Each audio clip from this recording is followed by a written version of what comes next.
Selamat malam, sahabat Alfa Alkitab Menyapa. Mari saat ini saya mengajak kita semua untuk merenungkan firman Tuhan dari 1 Samuel pasalnya yang ke-18 ayatnya yang ke-7 sampai ayatnya yang ke-9. Beginilah firman Tuhan. Dan perempuan yang menari-nari itu menyanyi berbalas-balasan, katanya, Saul mengalahkan beribu-ribu musuh, tetapi Daud berlaksa-laksa. Lalu bangkitlah amarah Saul dengan sangat, dan perkataan itu menyebalkan hatinya, sebab pikirnya kepada Daud diperhitungkan mereka berlaksa-laksa, tetapi kepadaku diperhitungkannya beribu-ribu. Akhir-akhirnya jabatan raja itu pun jatuh kepadanya. Sejak hari itu maka Saul selalu menengki kepada Daud. Saat cinta berdaulat, tidak ada keinginan untuk menguasai. Dan saat kekuasaan berkuasa, cinta berkurang. Demikianlah quotes dari Carl Gustav Jung. Nampaknya memang sepenggal kalimat sederhana ini adalah gambaran yang mewakili kehidupan Raja Saul, raja orang Israel itu. Alkitab mengisahkan semenjak Saul ditolak menjadi raja Israel karena ketidaktaatannya, roh Tuhan yang ada dari Saul telah undur daripadanya dan dia diganggu oleh roh jahat.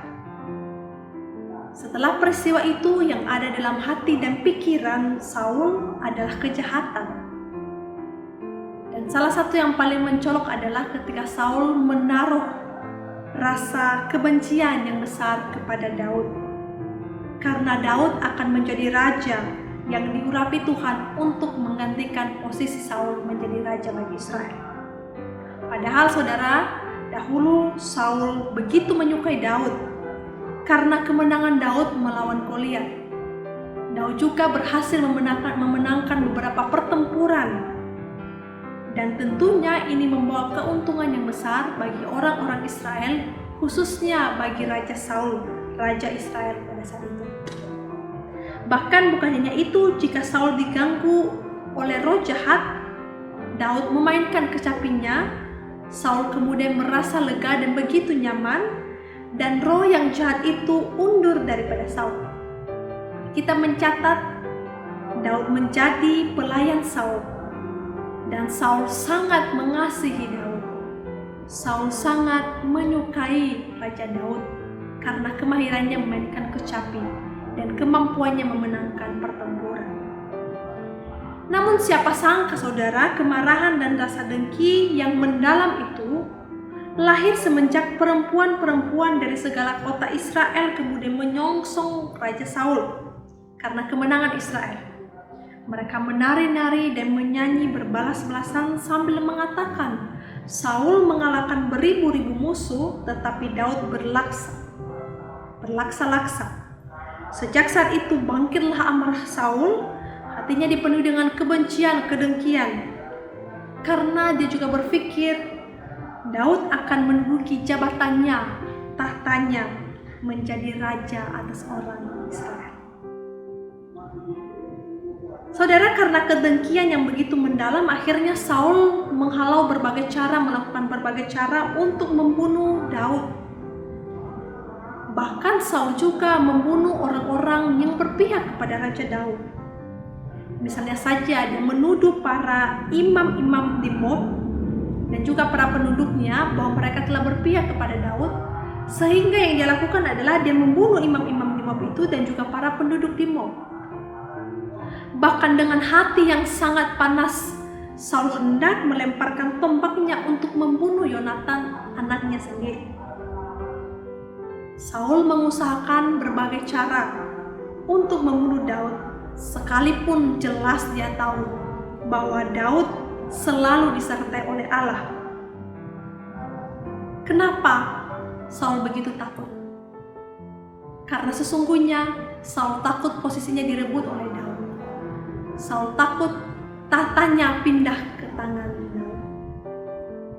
Saudara, namun di sisi lain, sebelum kematian Samuel, Daud menunjukkan cintanya yang besar kepada raja pertama orang Israel, itu Raja Saul.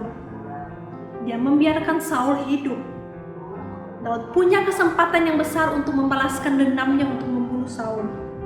Namun Daud tidak melakukannya. Karena Daud sadar bahwa Saul adalah orang yang diurapi oleh Tuhan. Karena Daud tahu Saul adalah orang juga yang dipilih oleh Allah.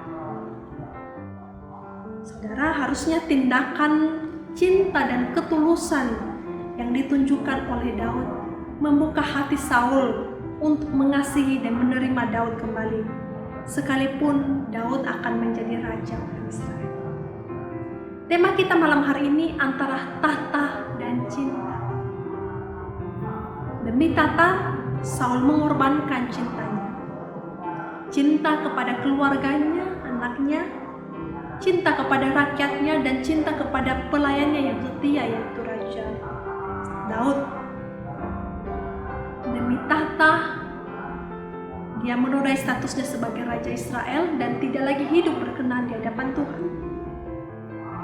Baginya cinta tidak berharga, dan baginya tahta lebih penting, lebih berharga, lebih bernilai daripada cinta.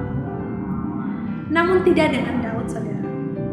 Bagi Daud, cinta menjadi dasar dari segala sesuatu.